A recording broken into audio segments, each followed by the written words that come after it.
Welcome back, chess fans, to another episode of the C Squared podcast. We just recorded one with Maurice a couple of days ago, and now, Fabi, you're ready to take off. You're going to Europe, still in St. Louis, it seems like, from the background, but you're getting ready for some travels, some tournaments. Tell us a bit about that. Let's chat about your future travels. You're leaving to where?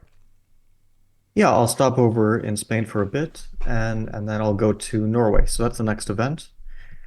And that starts, I believe, on the 27th of May. So it's quite soon. It's a very strong event, of course. Norway Chess always is. It's a double round robin this time, which is new. Maybe not new for Norway Chess, but new at least in the last few years. I think in 2020 it was also double round robin. But during the pandemic, of course, that was kind of for special reasons. They couldn't get too many players. But this time it's with Magnus, naturally, with Ding, who is the world champion, with Ali Reza, uh, with Pragnananta, and with Gukesh. Or did I get something wrong? I don't With think so. with No, that sounds more or less correct, but I'm sure everybody else will correct Oh, us and once. sorry, no, I did get something wrong. You did? Okay. Which one is It's it? with Hikaru, of course. I need to mention that Hikaru The winner is, from last year? yeah, he's the reigning champion of Norway chess from last year. Somewhat unfortunately from my point of view, but he did win deservedly. And let me just, because I'm not sure about Pragnanda. Is he playing? Yeah, he is playing. So I got that right. So Magnus, Hikaru, just in rating order, Ding, Pragnanta, and Alireza, Yeah. and myself. And I Those think are this year is going to be a double round robin, which is a new yes. format, less players, more games between the players. So you're going to play twice against all of those Mhm. players that you just mentioned. There's also a women's competition, women's Norway chess, that's Yes, happening in parallel. that's a change.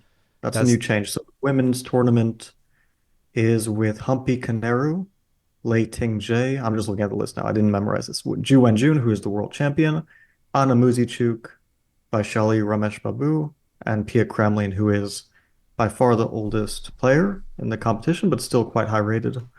But I think she's around 60 years old. mhm.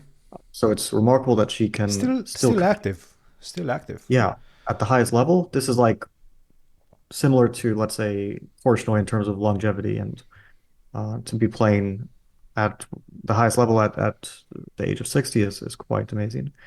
And so it has a lot of candidates. Lei Tingje, Humpy, Kaneru, Anamuzichuk, and Vaishali all played the candidates. Wenjun is the world champion, and Pia Kramlin hasn't didn't play the candidates, but the other players did. So it's interesting.